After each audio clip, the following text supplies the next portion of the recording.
नमस्ते प्रशिक्षणार्थी मित्रमैत्रिणींनो. तर पाठीमागच्या तासाला आपण युनेस्कोचं कार्य अभ्यासत होतो. तर त्याच्यामध्ये आपण बघितलं की युनेस्कोनं प्रत्यक्ष कार्याला कधी सुरुवात केली. तर त्या युनेस्कोचंच United Nation Educational Scientific and Cultural Organization, त्यालाच आपण शॉर्ट फॉर्ममध्ये युनेस्को असं म्हणतो. तर त्या युनेस्कोनं कोणकोणतं कार्य करायला सुरुवात केली आणि त्याचे कोणकोणते फायदे झाले याचा आपण आढावा घेतलेला आहे. तर त्याच्यानंतर कोणकोणते महत्त्वपूर्ण बाबींवर ह्या युनेस्कोच्या कार्यामुळे लक्ष केंद्रित केलं गेलं. तर बघा, 1981 साली आंतरराष्ट्रीय अपंग वर्ष साजरं करण्यात आलं. आता तुमची परीक्षा जर ऑनलाईन आणि मल्टिपल चॉईसची होणार असेल तर अशा प्रकारचे प्रश्न तुम्हाला विचारले जाऊ शकतात. तर बघा, 1981ला आंतरराष्ट्रीय अपंग वर्ष साजरं करण्यात आलं. त्याच्यानंतर 1983 ते 1992 असा 10 वर्षाच्या कालावधीमध्ये अपंग दशक वर्ष म्हणून साजरं करण्यात आलं. त्यानंतर युनेस्कोनं 1993 ते 2002 या कालामध्ये आंतरराष्ट्रीय अपंग व्यक्ती दशक म्हणून त्या ठिकाणी हे वर्ष साजरं केलेलं दिसून येतं. तर पुन्हा बघा, 1981ला आंतरराष्ट्रीय अपंग वर्ष एकच वर्ष, त्यानंतर 1983 ते 1992ला अपंग दशक पूर्ण आंतरराष्ट्रीय स्तरावर, त्यानंतर युनेस्कोने 1993 ते 2002मध्ये आंतरराष्ट्रीय अपंग वर्ष त्या ठिकाणी साजरं करण्याचं ठरवलं आणि त्या पद्धतीनं त्या गोष्टींना त्यात महत्त्व देण्यात आलं. मग आता 19 जून 1994मध्ये स्पेनमध्ये सलमानाका या ठिकाणी जी परिषद भरली होती समावेशित शिक्षणाच्या संदर्भात, की समावेशित शिक्षणाच्या गरजा कोणत्या आहेत, समावेशित शिक्षणातल्या समस्या कोणत्या आहेत, त्यानंतर सगळ्या विद्यार्थ्यांना, जर आता सर्वसामान्य विद्यार्थी तर सर्वसामान्य शाळेमध्ये जाता येतच, पण जे अपंग आहेत आणि जी सर्वसामान्य शाळा आहे जवळच आहेत पण अपंग असल्यामुळे त्या शाळेमध्ये प्रवेश नाही, अशा शाळांचं रूपांतर समावेशक शाळेमध्ये करण्यात आलं. तर त्या सर्वसामान्य शाळेमध्ये समावेशित शाळेचं रूपांतर केल्यानंतर त्या शाळेला कोणकोणत्या समस्यांना तोंड द्यावं लागते, अशा अनेक कारणांचा आढावा घेण्यासाठी 1994ला जून 1994ला स्पेनमधील सलमानाका या ठिकाणी एक समावेशित शिक्षणासंदर्भात परिषद भरली होती. आणि मग ह्या परिषदेमध्ये समावेशित शिक्षणावर जास्तीत जास्त भर देण्यात आला. आणि मग भारताने सुद्धा ते एकूण लोकसंख्येच्या 10% लोकसंख्या जर आपल्यात सुद्धा अपंग आहे आणि हे जर शिक्षणापासून वंचित राहिले तर निश्चित आर्थिक दृष्टीनं देशाच्या विकासाच्या दृष्टीनं ही खूप गांभीर्यानं विचार करण्यासारखी गोष्ट आहे. याचा विचार केला गेला आणि मग शासन आणि स्वयंसेवी संघटनांनं त्या ठिकाणी कोणकोणत्या गोष्टींवर भर दिला. या ठिकाणी मी तुम्हाला संघटनेचं नाव सांगणार आहे, त्या संघटनेनं कोणत्या बाबीवर जास्तीत जास्त भर दिला याचा आपण आढावा घेणार आहोत. की सलमानाका परिषद झाल्यानंतर या ठिकाणी भारतामध्ये कोणकोणत्या स्वयंसेवी संघटना आहेत किंवा शासन आहे, यांनी कोणकोणत्या समावेशित शिक्षणासाठी गोष्टी अपेक्षित आहेत किंवा समावेशित शिक्षणाला बळकटी द्यायची असेल तर कोणकोणत्या गोष्टींवर भर दिला पाहिजे, या गोष्टींचा त्या ठिकाणी आढावा घेतलेला आहे. तर बघा, पहिलं राष्ट्रीय पुनर्वसन परिषद, त्यालाच rehabilitation council of India act 1992, rehabilitation council of India act 1992. पुन्हा बघा, राष्ट्रीय पुनर्वसन परिषद, त्यालाच rehabilitation council of India act 1992. तर ही जी स्वयंसेवी संघटना आहे जी शिक्षणासाठी कार्य करते, तिने विशेष गरजा असलेल्या बालकांसाठी शिक्षण देण्यासाठी जे शिक्षक असणार आहेत त्या शिक्षकांनी काय करायचं आहे, तर त्या शिक्षकांनी सगळ्यात महत्त्वाचं ते शिक्षक प्रशिक्षित असले पाहिजेत. समावेशी शाळेमध्ये सर्वसामान्य मुलांना शिकवणार आहेत आणि अपंग मुलांनाही शिकवणार आहेत. पण अपंग मुलांना जर शिकवायचं असेल तर कोणकोणते टेक्निक्स त्या शिक्षकांपर्यंत असले पाहिजेत, असेच प्रशिक्षित शिक्षक त्या ठिकाणी समावेशी शाळेत नेमले जावीत, अशी सगळ्यात महत्त्वाची शिफारस या राष्ट्रीय पुनर्वसन परिषदेनेच म्हणजेच rehabilitation council of India act 1992 यांनी शिक्षणावर प्रशिक्षित शिक्षक नेमण्यावर भर दिलेला आहे. त्याच्यानंतर दुसरी जी स्वयंसेवी संघटना आहे पर्सन विथ डिसॅबिलिटी. आता पर्सन विथ डिसॅबिलिटी ॲक्ट जो 1995ला जो कायदा झाला, त्या कायद्यामध्ये बघा 18 वर्षापर्यंतच्या अपंग बालकांना योग्य वातावरणात शिक्षणाचा पुरस्कार केला गेला. बघा, तुम्हाला मल्टिपल चॉईसच्या प्रश्नामध्ये विचारला जाऊ शकतो की कोणत्या ॲक्टनुसार 18 वर्षापर्यंतच्या विद्यार्थ्यांना शिक्षणाचा पुरस्कार केला गेला, तर person with disability act 1995. Person with disability act 1995 ह्या कायद्यानुसार प्रत्येक व्यक्तीला अगदी जन्मल्यापासून ते मूल वर्ष 4 पासून 18 वर्षापर्यंत त्याला शिक्षणाचा हक्क आहे आणि तो त्याला मिळाला पाहिजे. त्या शिक्षणाच्या हक्काचा पुरस्कार ह्या ॲक्टमध्ये, ह्या कायद्यामध्ये केलेला आहे. हा दुसरा कायदा. त्यानंतर तिसरा नॅशनल ट्रस्ट ॲक्ट 1999. आता शासनानं हे जे वेगवेगळे कायदे केलेले आहेत, आता पहिली स्वयंसेवी संघटनेचा आपण कोणती शिफारस केली बघितली. त्यानंतर दुसरा पर्सन विथ डिसेबिलिटी ॲक्ट 1995 यांनी 18 वर्षापर्यंतच्या सर्व बालकांना शिक्षणाचा पुरस्कारावर भर दिला. त्यानंतर national trust act 1999, national trust act 1999 तीव्र अपंगांना सेवा आणि सुविधा पुरवण्यावर भर दिला. आता बघा 1995ला जो ॲक्ट झाला त्याला 18 वर्षापर्यंतच्या मुलांना शिक्षण देण्यावर पुरस्कार भर दिला. तर 1999च्या ह्या कायद्यानं त्या ठिकाणी ज्या मुलांना, जे अपंग मुलं आहेत जी शिक्षण घेत आहेत त्या मुलांसाठी साधन आणि सुविधा दिल्या पाहिजे त्याच्यावर भर दिला. जर त्या मुलांचं शिक्षण क्वालिटीचं व्हायचं असेल, त्या मुलांमध्ये गुणवत्ता आणायची असेल आणि त्यांना येणाऱ्या समस्या किंवा त्यांच्या गरजा जर परिपूर्ण पद्धतीनं पूर्ण करायच्या असतील तर त्या मुलांना आवश्यक असणारे साहित्य आणि साधनांचा त्या ठिकाणी पुरवठा केला पाहिजे अशी शिफारस 1999मध्ये नॅशनल ट्रस्ट ॲक्टनं केलेली आहे. त्यानंतर आपल्याला माहिती आहे की 86वी राज्यघटना त्या ठिकाणी राज्यघटना दुरुस्ती झाली आणि ह्या राज्यघटना दुरुस्तीमध्ये सगळ्यात महत्त्वाचं शिक्षण हक्क कायदा जो आता आपण 2009-10मध्ये प्रत्यक्ष अंमलात आणला. म्हणजेच 18 वर्षापर्यंतच्या 6 ते 14 वयोगटातील कुठलंही मूल शिक्षणापासून वंचित राहणार नाही. जर ते वंचित राहिलं तर शिक्षण व्यवस्थेवर त्याचा गुन्हा दाखल होऊ शकतो. पालकांनी त्या मुलाला जर शाळेत घातलं नाही तर पालकांवर त्याचा गुन्हा दाखल होऊ शकतो. म्हणजेच 86व्या राज्यघटनेमध्ये ज्या दुरुस्ती करण्यात आल्या त्यातली पहिली आणि सगळ्यात महत्त्वाची दुरुस्ती होती ती म्हणजे शिक्षणाचा हक्क कायदा. त्यानंतर 14 ते वय वर्ष 6 ते 14 वर्षातल्या मुलांना मोफत आणि सक्तीचं शिक्षण, म्हणजे इथं सगळं फ्री ऑफ कॉस्ट त्या ठिकाणी दिलं जाणार आहे. मुलांना गणवेश मिळणार आहे, दुपारच्या मध्यान्ह भोजन मिळणार आहे, त्यानंतर शालेय पुस्तकं मिळणार आहेत. म्हणजे जेवढं अत्यावश्यक आहे त्या सगळ्या सोयीसुविधा ह्या शिक्षण प्रक्रियेमध्ये मुलांना मिळायला हव्यात अशी जी राष्ट्रीय राज्यघटना दुरुस्ती 86वी झाली त्याच्यामध्ये सक्तीचं प्राथमिक शिक्षणावर भर दिला गेला आणि शिक्षणाचा हक्क कायदा जो निर्माण झाला याच्यामध्ये 6 ते 14 वयोगटातील मुलांना सक्तीचं आणि प्राथमिक शिक्षण त्या ठिकाणी नेमलं गेलं. तर आपण या ठिकाणी सर्व शिक्षण प्रक्रियेचा अभ्यास करत असताना जास्तीत जास्त समावेशी शाळेमध्ये जे शिकणारे अपंग विद्यार्थी आहेत त्याच्या अनुषंगानेच ह्या सगळ्या गोष्टी बघतोय. तर बघा आत्ताच्या तासाला आता सुरुवातीला आपण काय काय बघितलं तर 1981ला आंतरराष्ट्रीय अपंग वर्ष साजरं करण्यात आलं. त्यानंतर 1983 ते 1992मध्ये अपंग दशक वर्ष साजरं करण्यात आलं. त्यानंतर युनेस्कोने 1993 ते 2002मध्ये आंतरराष्ट्रीय अपंग व्यक्ती दशक साजरं करण्यात आलं. त्यानंतर 1994मध्ये सलमान स्पेनमधल्या समावेशित शिक्षणासंदर्भात भरलेल्या परिषदेमध्ये जी धोरणं तयार झाली त्याच्यानुसार भारतामध्ये शासन आणि स्वयंसेवी संघटनांनी कोणत्या गोष्टीवर भर दिला तर सगळ्यात पहिली स्वयंसेवी संघटना राष्ट्रीय पुनर्वसन परिषद rehabilitation council of India act 1992 ह्या स्वयंसेवी संघटनेनं त्या ठिकाणी शिक्षक हे प्रशिक्षितच समावेश शिक्षणात शिकवणारे शिक्षक प्रशिक्षितच असले पाहिजे त्याच्यावर भर दिला. त्यानंतर 3 कायदे आपण बघितले त्याच्यामध्ये पर्सन विथ डिसेबिलिटी ॲक्ट 1995 याच्यामध्ये बालकांना योग्य वातावरणातील 18 वर्षापर्यंतच्या बालकांना योग्य वातावरणामध्ये शिक्षणाचा पुरस्कार देण्यावर भर दिला. आणि तिसरा सगळ्यात नॅशनल ॲक्ट 1999 तीव्र अपंगाला सेवा आणि सुविधा देण्यावर भर दिला गेला. आणि सगळ्यात 86वी जी राज्यघटना दुरुस्ती झाली त्याच्यामध्ये ह्या राज्यघटनेमध्ये शिक्षणाचा हक्क कायदा निर्माण झाला आणि 6 ते 14 वयोगटातील मुलांना सक्तीचं आणि मोफत शिक्षण देण्यावर भर देण्यात आला. तर मग आता आपण हा सगळा आढावा घेत असताना समावेशित शिक्षणामध्ये अपंग मुलं आहेत तर या अपंगांची प्रक्रिया आज आपण आत्ता सध्याच्या परिस्थितीमध्ये काय हे बघतोय. कोणकोणती ध्येय धोरणं आखली जात आहेत, कोणत्या शिफारशी केल्या जात आहेत, कोणत्या तरतुदी केल्या जात आहेत. पण आपण जर पूर्व इतिहास बघितला तर अंधांसाठी विशेष पहिली शाळा 1869मध्ये त्या ठिकाणी सुरू करण्यात आली. बघा भारतामध्ये अंधांसाठी अपंग शाळा 1869मध्ये सुरू करण्यात आली. त्यानंतर कर्णबधिरांसाठी मुंबईत पहिली शाळा 1883 साली सुरू झाली. म्हणजे महाराष्ट्रामध्ये जर आपण विचार केला तर 1883 जे कर्णबधीर विद्यार्थी आहेत त्यांच्यासाठीची अपंग शाळा मुंबईमध्ये 1883 सुरू करण्यात आली.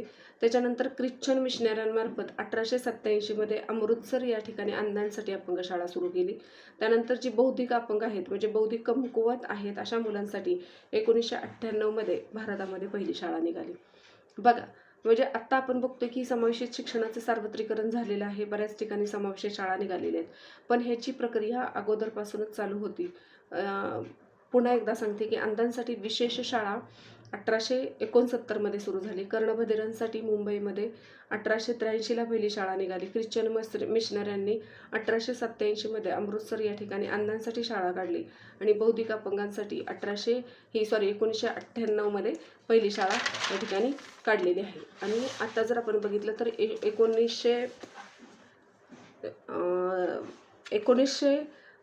सालामध्ये या ठिकाणी देशभरामध्ये विशेष शाळा बऱ्याच ठिकाणी त्या ठिकाणी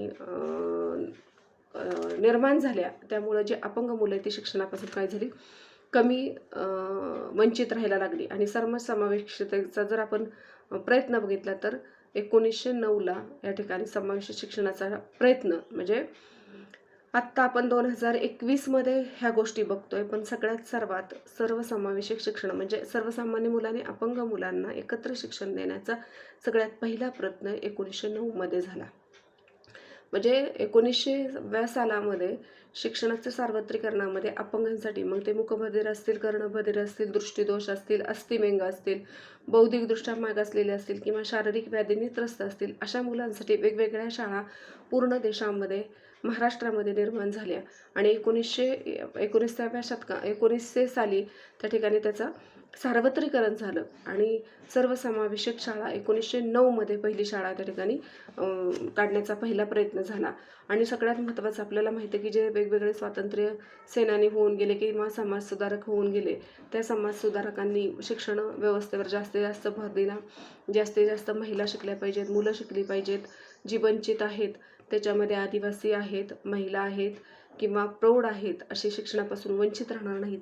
म्हणून ह्या समाजसुधारकांनी आपलं कार्य करताना सामाजिक कार्याबरोबर शैक्षणिक कार्याला भर दिला. आणि त्यातलेच एक महत्त्वाचे योगदान देणारे जे समाजसुधारक आहेत गोपाळ कृष्ण गोखले यांनी इंडियन कौन्सिल ॲक्ट जो तयार केला. Indian council act Gopal Krishna Gokhale यांनी जे 1909 त्या ठिकाणी प्राथमिक शिक्षण हे अनिवार्य आणि आर्थिक व्यवस्था त्या ठिकाणी प्राथमिक शिक्षण हे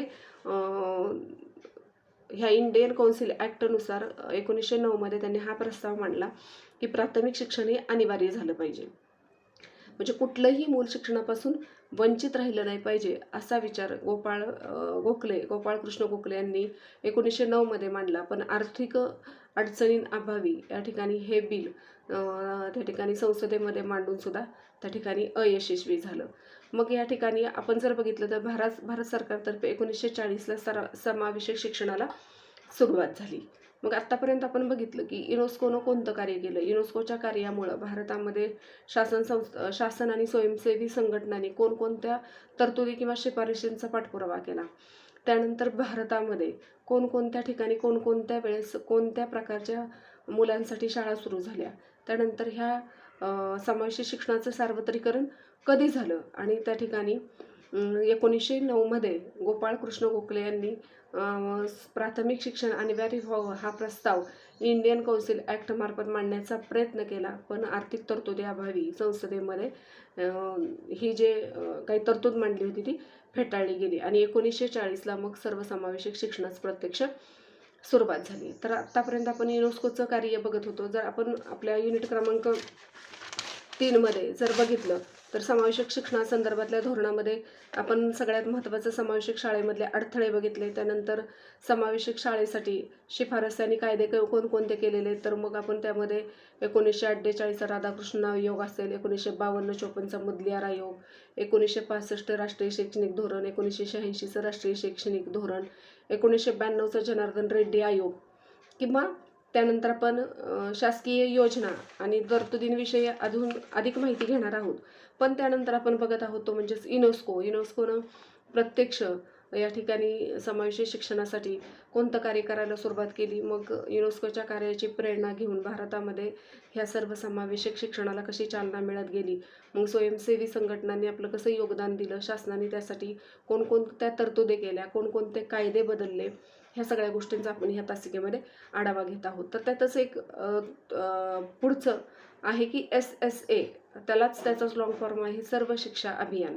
तर सर्व शिक्षा अभियान हे भारत सरकारतर्फे राबवला जाणारा हा एक कार्यक्रम आहे. SSA ह्याचाच लॉंग फॉर्म काय आहे, सर्व शिक्षा अभियान. हाच कार्यक्रम भारत सरकारतर्फे राबवला जातो. आणि सगळ्यात महत्त्वाचं, ह्या भारत सरकारतर्फे राबवल्या जाणाऱ्या ह्या कार्यक्रमाचं सगळ्यात महत्त्वाचं ध्येय आहे प्राथमिक शिक्षणाचं सार्वत्रिकरण करणं. प्राथमिक शिक्षणाचं सार्वत्रिकरण करणं हे त्यांचं अंतिम साध्य आहे. आणि मग ह्याच्यामध्ये आपण जर विचार केला, आपण समावेशित शिक्षणाचा पेपर अभ्यासतोय, तर विशेष गरजा असलेल्या कोणत्याही प्रवर्गाच्या कोणत्याही अपंगांना शिक्षणाची खात्री देणं. आता सर्व शिक्षा अभियानाअंतर्गत जर आपण अपंग मुलांच्या बाबतीत जर विचार केला, तर सर्व शिक्षा अभियान कार्यक्रमाअंतर्गत अपंगांसाठी कोणती खात्री दिली जाते, तर अपंगामध्ये हा अपंग किंवा विशेष गरजा असणाऱ्या कोणताही वर्गातला तो विद्यार्थी आहे किंवा कोणत्याही प्रकारचं त्याच्यामध्ये अपंगत्व आहे, तरीसुद्धा त्याला हमखास शिक्षण दिलं जाईल अशी योजना ह्या शिक्षण प्रक्रियेमध्ये आहे. त्याच्यानंतर सगळ्यात महत्त्वाचं, ह्या सर्व शिक्षा अभियानाचं सगळ्यात महत्त्वाचं वैशिष्ट्य आहे ते शून्य वगळून धोरण. शून्य वगळून धोरण, त्यालाच आपण म्हणतो झिरो रिजेक्शन पॉलिसी.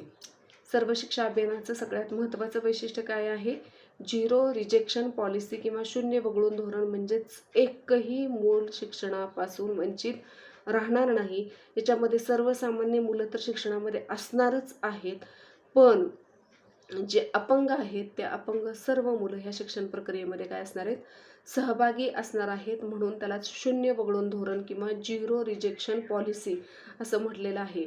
मग हक्क आणि अध्ययन गरजानुसार त्या ठिकाणी त्या मुलाला शिक्षण घेण्याचा हक्क आहे आणि त्याच्याबरोबर त्या ठिकाणी त्याच्या ज्या अध्ययन गरजा आहेत, ह्या अध्ययन गरजा ओळखून त्या ठिकाणी कोणतंही मूल शिक्षणापासून वंचित राहणार नाही, ज्याच्यावर ह्या सर्व शिक्षा अभियानाअंतर्गत समावेशित शिक्षणासंदर्भात तरतूद केलेली आढळून येते. त्याच्यानंतर समावेशित शिक्षणाचं सगळ्यात महत्त्वाचं ध्येय आहे की वैयक्तिक गरजानुसार त्या ठिकाणी त्या मुलांना शिक्षण दिलं गेलं पाहिजे. वैयक्तिक गरजानुसार त्या मुलांना शिक्षण दिलं पाहिजे. तर बघा, SS काय आहे, तर सर्व शिक्षा अभियान हा भारत सरकारतर्फे राबवला जाणारा कार्यक्रम आहे.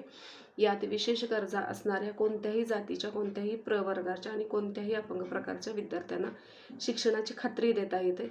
ह्या कार्यक्रमाचं सगळ्यात महत्त्वाचं वैशिष्ट्य म्हणजे झिरो रिजेक्शन पॉलिसी किंवा शून्य वगळून धोरण असं म्हटलं जातं. आणि याच्यामध्ये हक्क आणि त्या अध्ययनार्थीच्या गरजानुसार कोणतंही मूल शिक्षणापासून वंचित राहणार नाही अशी तरतूद आहे.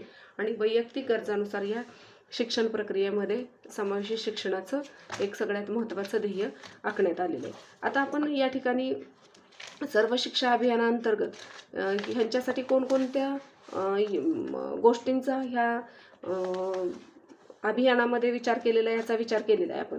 आता सगळ्यात महत्त्वाचं, सर्व शिक्षा अभियानामध्ये शिक्षणासाठी 8 विभाग नेमलेले आहेत. त्याने आणि 8 विभागामध्ये कोणत्या विभागांना प्राधान्य दिले आहे बघा. तर सगळ्यात पहिला आणि महत्त्वाचा विभाग आहे विशेष गरजा असलेली बालके ओळखण्यासाठी सर्वेक्षण. बघा, पहिला जो विभाग आहे सर्वे फॉर आयडेंटिफाय ऑफ CWSN म्हणजेच अपंग विद्यार्थी. विशेष जे आहेत, जी मुलं विशेष गरजा आहेत त्या मुलांसाठी शिक्षण त्या ठिकाणी त्या मुलांचं सर्वेक्षण करायचं आहे. म्हणजेच पहिला विभाग आहे सर्वेक्षण विभाग, तोच त्या ठिकाणी विशेष गरजा असलेली बालके ओळखण्यासाठीचा सर्वेक्षण विभाग, त्यालाच आपण सर्वे फॉर आयडेंटिफाय ऑफ CWSN. त्यानंतर दुसरा विभाग आहे विशेष गरजा असलेल्या पालकांचं मूल्य निर्धारण. म्हणजेच त्या मुलांचं मूल्यमापन आणि मूल्य निर्धारण, सातत्यपूर्ण सर्वंकष मूल्यमापन करण्यासाठीचा विभाग, दुसरा विभाग. तिसरा विभाग या ठिकाणी आहे आवश्यक पूरक साधनांची उपलब्धता, प्रोव्हाइडिंग असिस्टिव्ह डिव्हाइसेस. म्हणजेच पहिलं सर्वेक्षण करायचं आहे, दुसरं त्या ठिकाणी त्यांचं मूल्यमापन करायचं आहे, त्यांच्या गरजा आणि समस्या ओळखून त्या ठिकाणी त्या मुलांना शिक्षण मिळते का, शिक्षण क्वालिटीचं आहे का, तिसरा आहे त्यांच्या गरजानुसार त्या मुलांना साहित्य पोहोचवण्यासाठीचा विभाग. त्यानंतर चौथा आहे अशासकीय स्वयंसेवी संस्था आणि शासन यांच्याशी संपर्क. म्हणजेच समावेशी शिक्षणमध्ये अपंग मुलांना शिक्षण द्यायचं आहे, तर ह्या अपंग शाळांनी अशासकीय स्वयंसेवी संघटना आणि शासन यांच्याशी संपर्क साधायचा आहे. Networking with NGOs and government scheme हा चौथा विभाग आहे. पाचवा विभाग आहे अडथळा विरहित पायाभूत भौतिक सुविधा, बॅरियर फ्री ॲक्सेस. म्हणजे जिथं अडथळे आहेत त्या अडथळे काढून त्या ठिकाणी विद्यार्थ्यांना शिक्षण मिळालं पाहिजे. म्हणजेच अडथळा विरहित पायाभूत सुविधा त्या ठिकाणी दिल्या गेल्या पाहिजेत.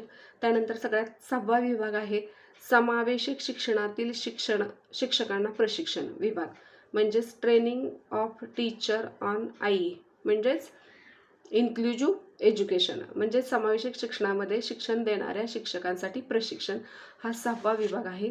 7वा विभाग आहे रिसोर्स टीचर्स नियुक्ती, अपॉइंटमेंट ऑफ रिसोर्स टीचर्स. म्हणजेच त्या ठिकाणी साधन व्यक्ती म्हणून त्या ठिकाणी रिसोर्स त्या ठिकाणी निर्माण करायचे आहेत. आणि अभ्यासक्रम सुधारणा, पाठ्यपुस्तक योग्य अध्ययन अध्यापन पद्धती. म्हणजेच अभ्यासक्रमावर काम करणारा विभाग, त्याच्यामध्ये पाठ्यपुस्तक असतील, अध्ययन अध्यापन पद्धती असेल. म्हणजेच करिक्युलर अडॉप्शन, टेक्स्ट बुक्स आणि अप्रोच TLM. म्हणजेच सांगायचं तात्पर्य की सगळ्यात महत्त्वाचे कोणकोणते विभाग आहेत बघा. पहिला विभाग आहे सर्वेक्षण करणारा, दुसरा मूल्य निर्धारण करणारा, तिसरा साधनं उपलब्ध करून देणारा, चौथा स्वयंसेवी संघटना आणि शासनाशी संबंध जोडणारा, पाचवा भौतिक सुविधा देणारा, 6वा त्या ठिकाणी प्रशिक्षण, शिक्षकांसाठी प्रशिक्षण देणारा, 7वा रिसोर्स टीचर नियुक्ती असणारा, अपॉइंटमेंट ऑफ रिसर्च टीचर, आणि 8वा अभ्यासक्रम सुधारणा करणारा. असे 8 विभाग ह्या SS मध्ये निर्माण केलेले आहेत.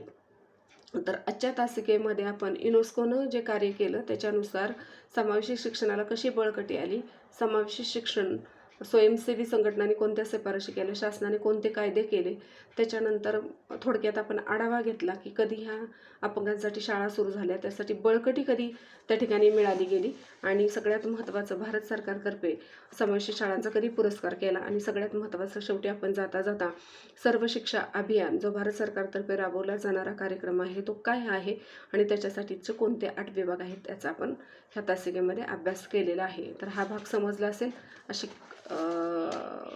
अपेक्षा व्यक्त करूयात आणि थांबूयात.